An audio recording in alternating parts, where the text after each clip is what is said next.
Okay, so I know a lot of you are interested in doing some state contracts, especially with all the confusion with federal.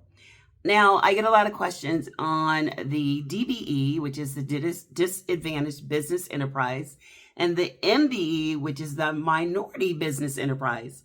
And one of the things is understanding the difference. So I am Miss M with the GovEdge, the CEO of the GovEdge, and I'm here to answer your question. And one of the things is to understand that the DBE, the Disadvantaged Business Enterprise, is actually a federal program run by the state. So it's federal dollars, and it is for actually under the Department of Transportation, and is for airport projects, highway projects, things of that nature.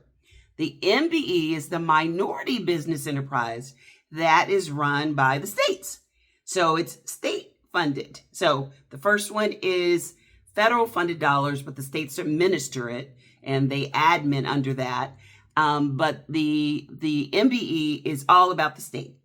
And they have VBE and WBE and some other E's as well. But the two that we get questions about are those. So should you go after them? Absolutely. Anytime you can do a cert, whether it's federal or state, absolutely do that. Certs can equal this if done right. Not just having them, but utilizing them. They can make a difference.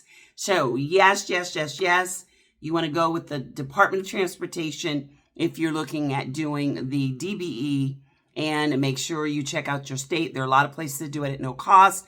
So get started on state. Still don't forget about federal contracts, but you can kind of lean in that direction if you think you need to. So once again, I am so looking forward to seeing you at one of my GovCon Lunch and Learns. I am Miss M with the GovEdge. Make sure you click the link to sign up for some of my weekly master classes where I go over that, certs, how to scale them, so many other things. Look forward to seeing you there every Wednesday at 12 noon. Until next time, be safe. Take care. Bye-bye.